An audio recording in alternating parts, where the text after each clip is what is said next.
Welcome again to WTA's final member workshop of the year of 2023, our State of the Commute, which I am excited to host and to talk about because it's a really interesting subject.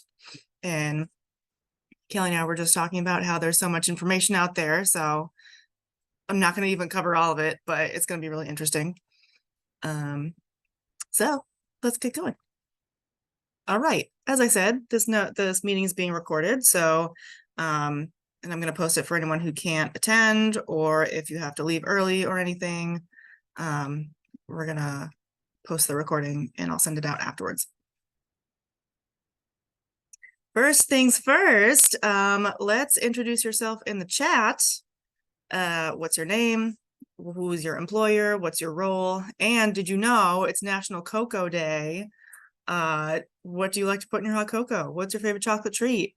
Do you even like chocolate? One of my friends is allergic to chocolate, and that is no fun for him.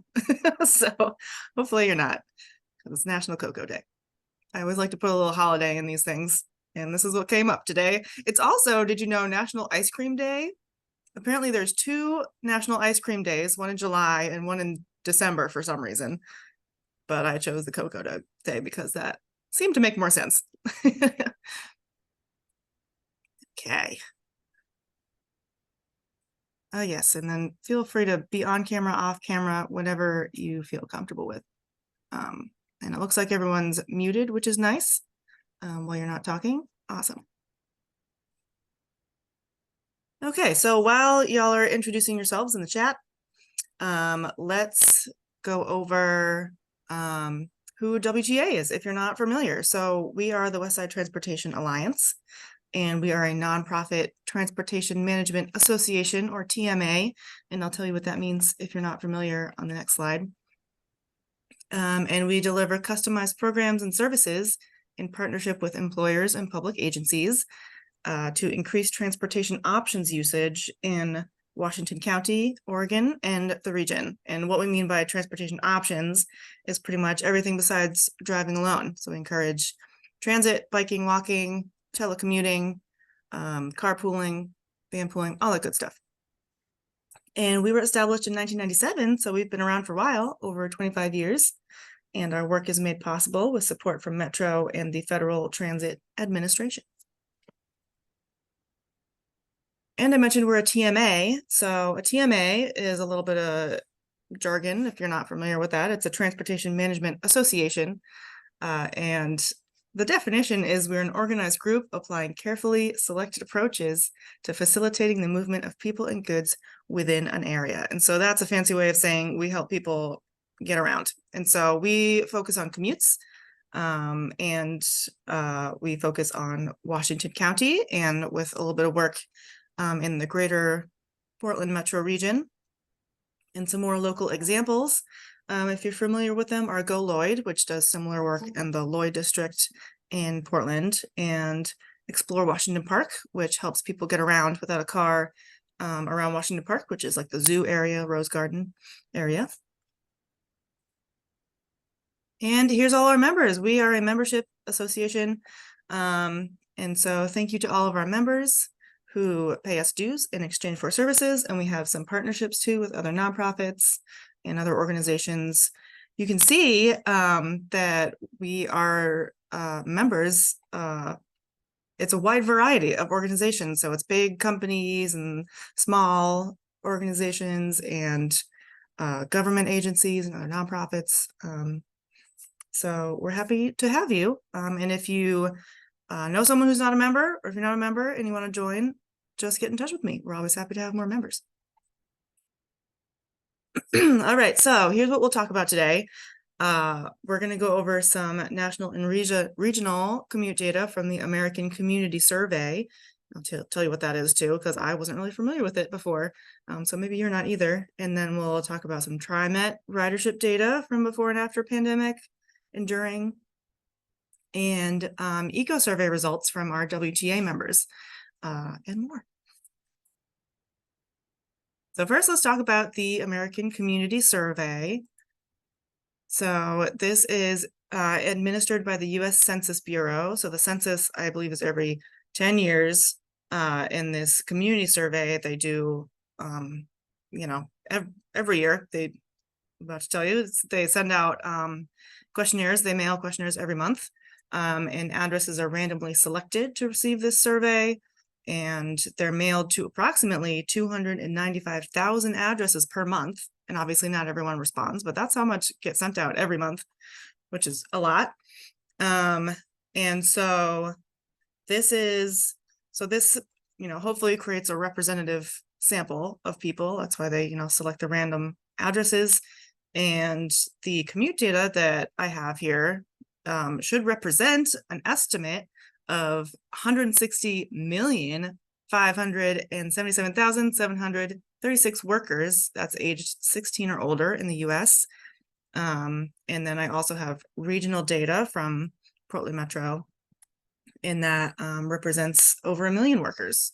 And again, that's not how many people responded. That's just how many people they estimate, are workers in this area, I believe. So that's a lot of people.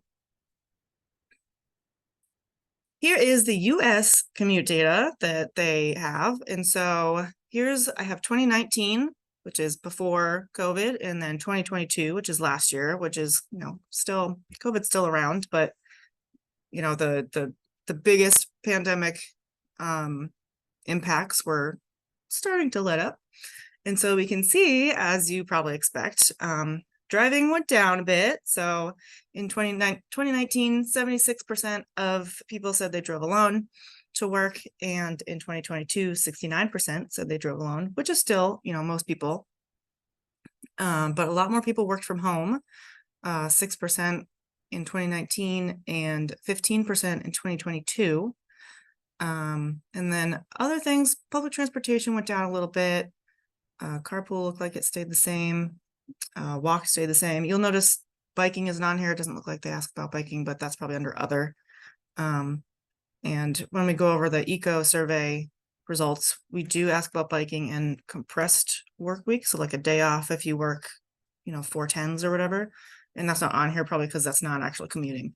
So, or maybe it's under other, I don't know. So it's not a perfect comparison, but you can see some definite mode shift from 2019 to 2022, which you're probably not surprised about. And then to compare, this is our region, Portland, Vancouver, Hillsborough, so Oregon and Washington. So all the, cities are in and around Portland. And you'll notice, I'm going to go back for a second, that we started off with a little bit less driving alone than the national average. So we're already ahead of the curve at 70% in 2019, and a little bit more work from home too.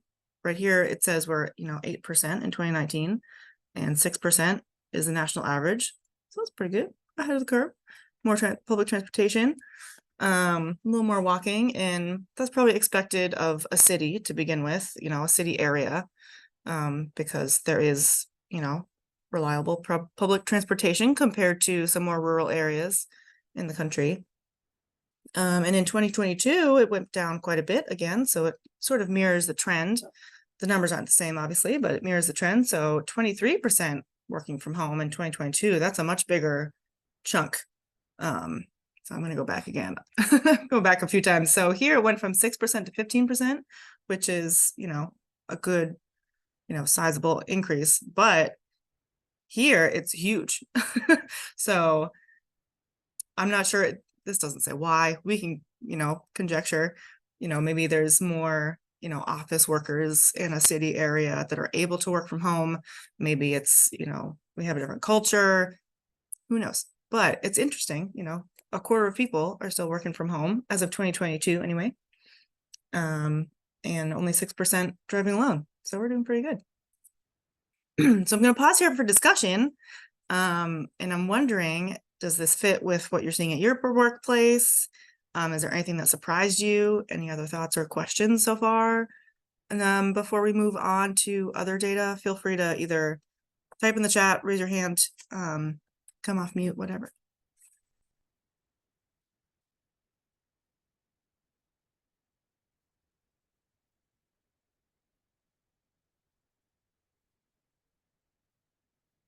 And if no one has thoughts so far, that's okay too.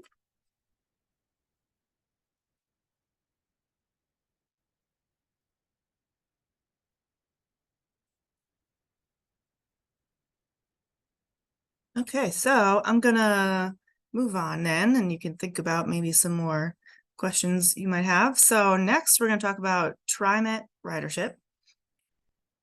And so I have this graph here, which is a lot to look at, but I'll explain it the best I can.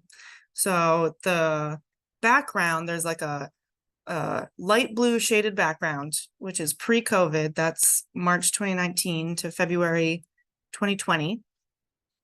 And that's, pre-COVID is like the background light blue.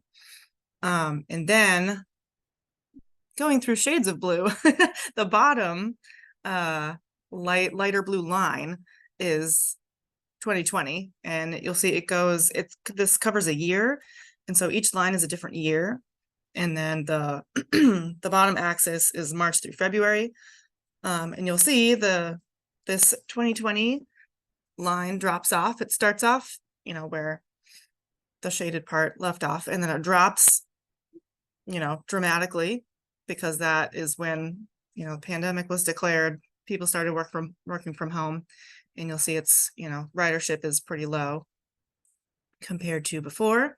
And then the next year, 2021, is that like medium blue line a little bit above, and so ridership went up a little. And then the dark blue line is 2022, and so it went up again. And then the orange line is this year, so that's March 2023 to present. And it goes through December or November, I think. And so you'll see it's not, it's not obviously where it was before the pandemic, but it's creeping up, which is good. That's what we like to see. And it's also kind of interesting. You can see like holidays called out. So like there will be dips. So like, especially with the background shaded part, there's like a dip for probably July 4th, and a dip for Thanksgiving, and a dip for, Christmas, New Year's. And that, maintains throughout every year as expected. But it is coming back. So that's good. And this is TriMet service area wide. So this is all of TriMet. And then for Washington County, I don't have a similar graph, but I do have boarding data. And you'll also see, 2019 through spring of 2023. So I don't have fall on here yet, but, similar, starts off pretty high, fall 2019, and then drops 2020 and is steadily coming back. So hopefully, like over time, we'll recover. Still a lot of people are working from home, so that's a big thing that impacts that. But we are coming back, so that's good. Caitlin, I have a question. What would be boarding in this chart?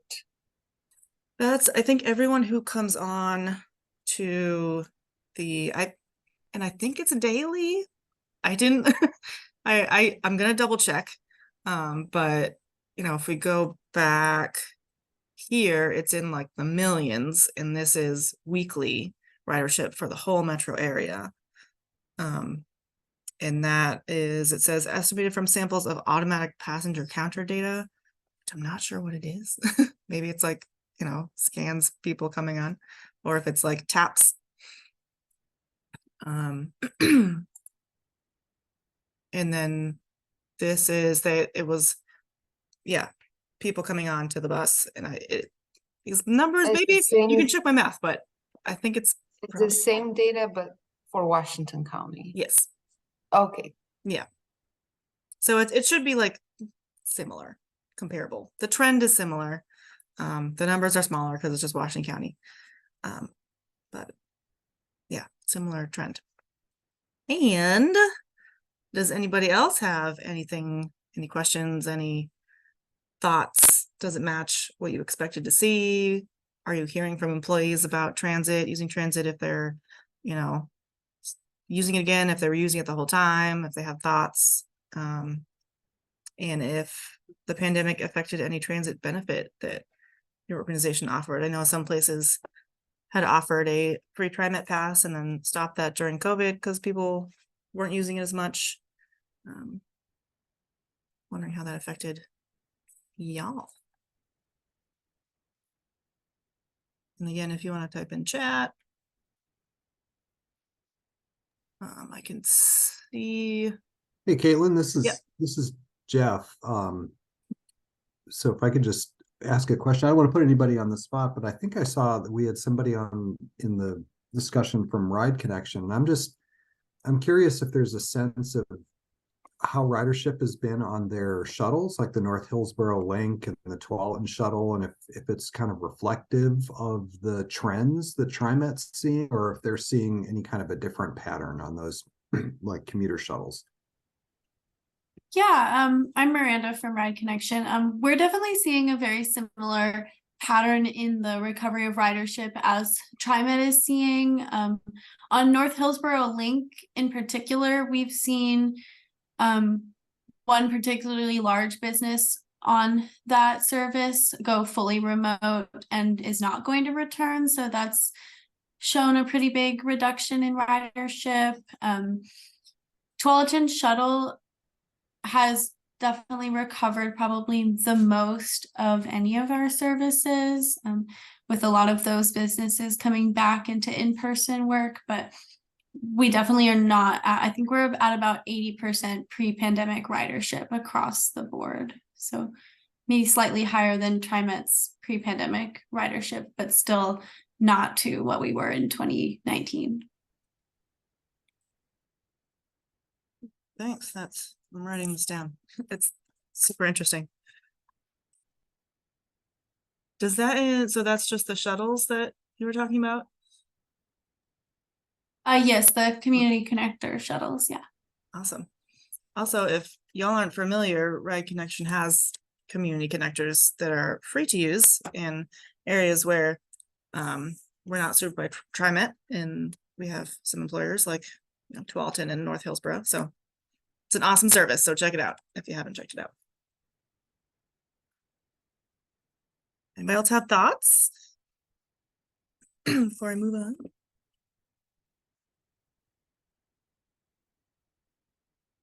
Okie dokie. Excuse me. All right, so we're going to move on to WTA member eco surveys. And this is where I have the most data because I do the surveys. So I can answer any questions you want. So a quick overview, the employee commute options surveys or eco surveys are required of organizations with 100 or more employees. So it's mostly, large organizations. So it's not necessarily going to represent your smaller businesses. It's a program that's administered by the Oregon Department of Environmental Quality, DEQ. And I believe it is meant to help with air quality. That's why it's under DEQ. And it currently only applies to employers in the Portland metro region, but it will be statewide soon. More news on that, hopefully shortly, maybe next year. And surveys are conducted every 2 years. And so you'll see I have data on a 2-year cycle, and that's because, it's every 2 years. And so I have, the latest data is from 2022, 2023. And so that covers all the employers that we do eco surveys for. And a 75% rate is required, response rate is required to ensure representative data. And so it's not only a good way to get a read on how people are commuting, but we add, as people, want, we add additional questions. So it's a good idea to just hear from your employees about things, their commutes, what they think about it, like satisfaction, everything, because you have to get a large response. So might as well take advantage of that. And we administer surveys. So we do the survey, we compile the data, we report to DEQ on behalf of our members. And a lot of our members use that service, not everyone. And so this isn't going to represent everyone in the county or even necessarily all of our members, but it's a lot of our members that do this. And so in 2022, 2023, that's the latest cycle, we had 9,226 respondents. That's how many people actually responded to our surveys that we administered. And they reported 44,795 commute trips. That's a lot of trips. And this represents, and so this is the, so that was the 75%. Or if you have a certain number of people, you can do a random sample. And so this data should represent the over 27,000 employees that work at the 12 WTA member organizations that we surveyed. So that's a lot of employees. And as part of this, there's a lot of comments. So we ask people what they think. We have other selections that people can type in what they want. We ask for additional comments. And so 5,320 comments were read and analyzed. And that is not AI, that is me doing that. And so that gives me a really good read on like how people are feeling. So I get like, context and, good. I feel like I have a good read on, people's commutes and how they feel about it. And not everyone comments. And I'll get to that, but but still a lot of people do. And as a note, as I said, this doesn't include or necessarily represent all employees in the county, because it's just our members that use this service. Okay, so here's our latest mode share from 2022, 2023. So teleworking accounted for almost a third of trips reported, which is big, and drive alone was at 55%. And so, as I said, you'll notice that we do have bicycle here and compressed day off. We don't have other, because this is what DEQ, these are the things that DEQ requires, the commute modes. And so it's slightly different from the other, community survey data, but this is it's pretty interesting. So, and then comparing, so here's a reminder of what 2022 was for the US and for the region as a whole. And so you'll see that our members that use the service have more work from home, because in the US it was 15% work from home, in the region 23%, and then back to us 30%. That's a big chunk. And then our drive alone rate is also smaller, 55%, as compared to 69% for the US and 61% for the region. So we're doing pretty good, I think. We're ahead of the curve. So good job, everybody. Less driving alone. And like I said, that could be for, many different reasons. The types of organizations that are members might be more able to work from home, and might be like different, the culture of these organizations versus, others. But anyway, I think we're doing pretty great.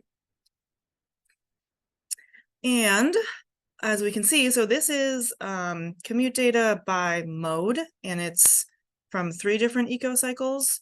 So there's 2 before the pandemic, that's 2016-17, which is the dark blue, the first line on each each mode, and then 2018-2019, which is the middle bar for each one. There really weren't many surveys done in 2020 and 2021 because of the pandemic, and so I skipped that. There were like 2 people that did it, so it's not really representative. But going ahead to the latest data is the orangey, the last bar in each one. And as you expect, you can see driving alone dropped quite a bit, and telecommuting went up quite a bit. So those were definitely the most affected. And we have, transit on a little decline there. Carpool kind of stayed steady. Bicycle went down a little bit. Walk stayed kind of steady. And compressed day off was kind of all over the place, relatively. They're all pretty small numbers. But I think it's probably safe to assume that, the drop in all the rest of these are attributed to the rise in telecommuting. So that's our members. And as part of the eco survey, an auto trip rate is calculated, and this is a combination of driving alone and carpooling. And so if you report a carpool trip and say that there were 2 people in it, that counts as half a trip. So there's a little bit of math, etc. If there's 3 people, it's a third of a trip. And so that obviously decreased as well from before the pandemic, which, that's pretty nice. And it helps people, meet their goals. So part of the eco survey is you are supposed to try to decrease your auto ship rate by 10% from your baseline, whenever your baseline was. And this is definitely helping people meet that goal. So that's great for everybody. Okay, anybody have any questions about this data before I go on to looking at motivators and comments?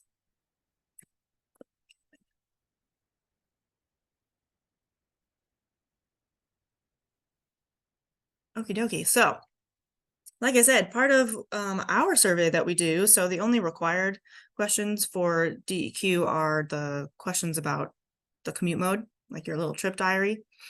But we also like to ask about motivators. And so a couple of these are, if you drive, why do you drive?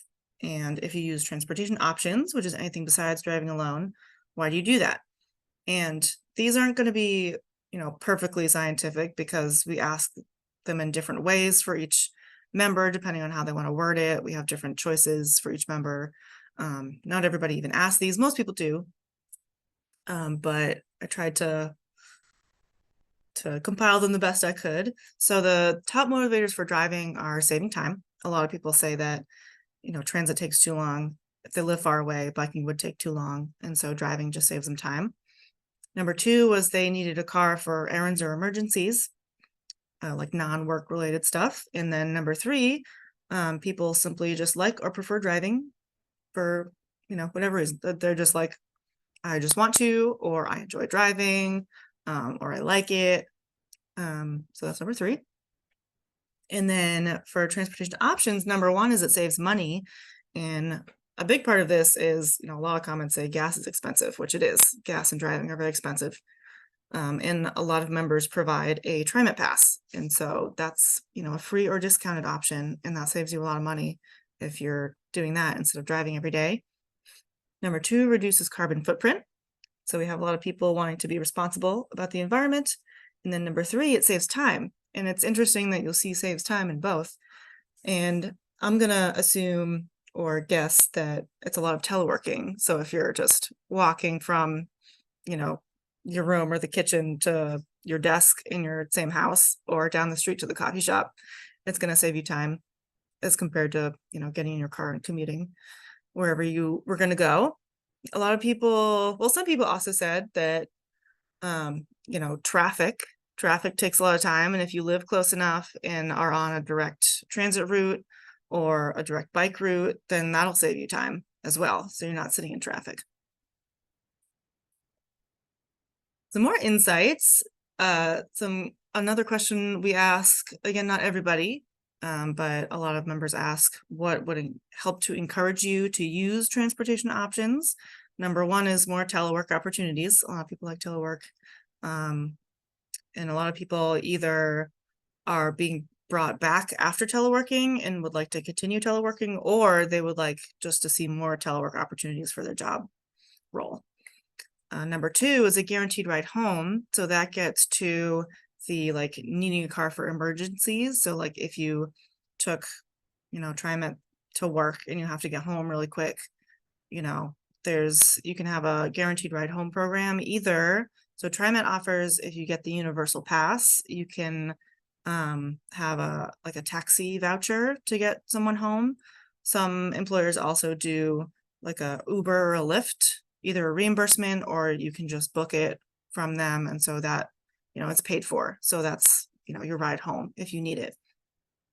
And then number 3 is nothing. Go ahead. I have a question on the emergency ride. Does the employer need to purchase a certain amount of passes with TriMet in order to have this benefit? I believe it's just with the universal pass, which is if you give everybody a monthly or a yearly pass. I'm not sure if it's changed. There's I'm not 100% familiar with all the different TriMet plans, but I do know that with universal pass, but you have to, unless I've changed it, you have to go to the whoever the transportation coordinator is, and then get a paper voucher to a taxi company. Yeah, we can check with our HR. I know the county has, I just don't know what are the agreements. Yeah, Yeah. but we can follow up with.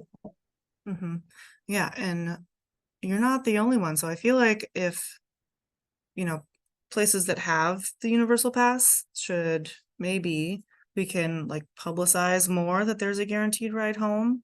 Cause I think most people probably don't know that that's an option, and then, that'll help them with, that number 2, why drive? I need a car for emergencies. And this number 2, guaranteed ride home, would help me. And so if they know that this is an option, that might help them weigh that decision differently or not. Okay, and number 3 is nothing. Nothing would encourage me to use transportation options, which is fair. If you live far away and you just don't have options, or like those people who just enjoy driving, not everyone's going to want to, and that's fine. There's a lot of people who do want to try different things, and that's our audience. And so we also have additional comments. So this is a small percentage of people who type in an additional comment, and that'll be a question like, do you have, any more questions or comments? Thank you for taking this survey. Do you have anything else you want to tell us? And a small percentage of people type this. And so this definitely isn't everybody, but this is the people who like feel strongly enough to type these questions, or to type these comments. So a number 1 comment is variations of transit just doesn't work for me. And that's usually like reiterating the answers that they had already put down. Like, I just live too far away. There's no direct route. My shift schedule, like, it doesn't work with the schedule for TriMet. So various reasons, which are all fair. And then number 2 is they are interested in a free or subsidized transit pass. And that's either like if they haven't had one, and they want one, or if they have one and they would like it discounted more, or like I said, some employers used to have a transit pass for free and then they stopped during COVID, and a lot of people in that position want theirs back, which is fair because it's a lot. It's if you have to pay for your own monthly pass, it's like $100 a month, and if your employer was paying for that, that's huge. That's really big. And it makes a big difference to a lot of people. And number 3, people want more telework opportunities, which makes sense because that was number 1 in helping people to use transportation options. So a lot of people are interested or enjoy telework, and they want to do it more. Okay, so that was a lot of information. And I know we had a little bit of discussion as we went, but anybody else have thoughts on either our eco data and motivators? Any questions or thoughts about that? Does it match up with what you're hearing and what you're feeling? How has teleworking changed? Are people being brought back? Are there pros and cons that you can see? And how are you supporting your employees' commutes, or anything else you want to talk about?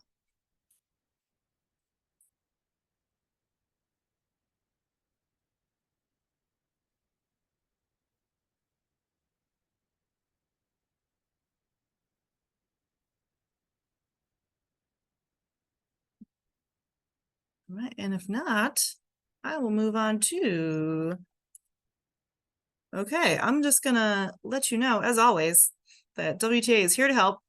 That's why you remember. So here's some benefits that you can receive through membership that might help people, get people motivated or help meet their needs. Commute-wise, we have our Commuter Kickbacks raffle program. That's for anybody living or working in Washington County. And logging trips on the Get There platform. We have our Commute Champions Rewards program, which is coming back, rebooted next year. So keep an eye out for that. Very similar to what it was before, but that's earning some prizes and rewards and the title of Commute Champion by logging 60 non-drive alone days in a year. And so you can be a commute champion.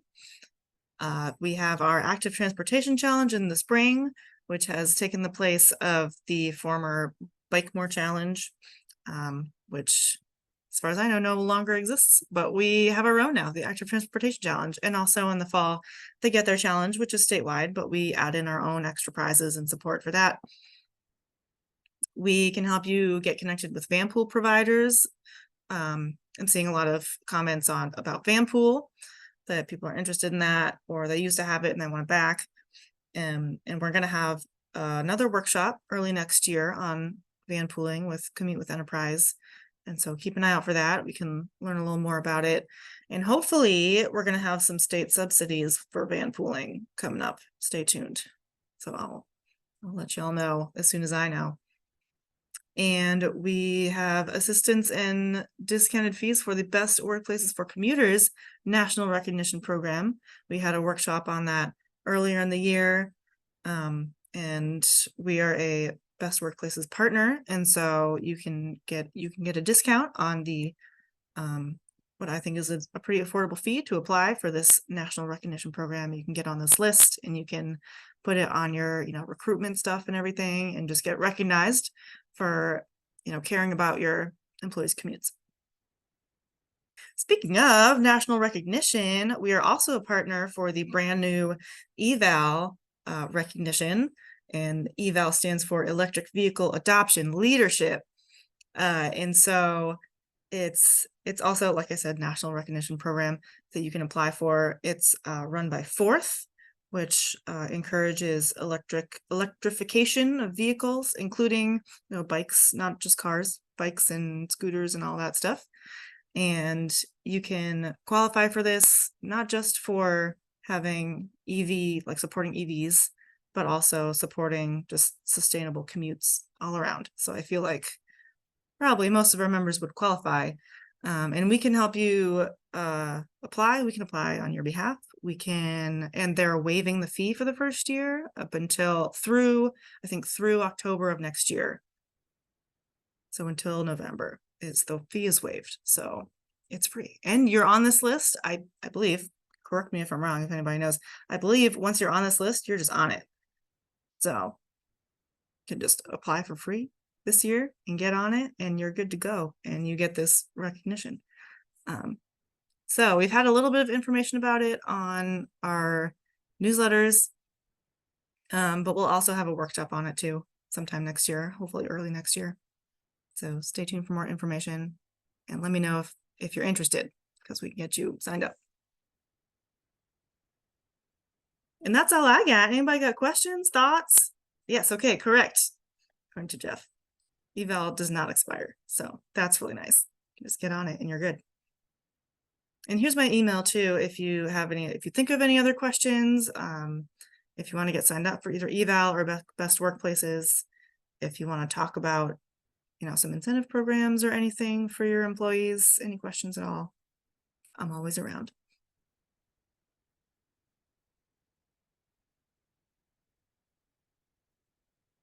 Okay, and if I'll stick around for a few minutes if people are typing, or if you think of any other questions. But if not, thank you so much for attending. Keep an eye out for more workshops. And yeah, thanks. I can let you go a little early. Enjoy the rest of your Wednesday. Thank you for the information. Yeah, thanks for attending. Have a good day. You too. Bye-bye. Thank you.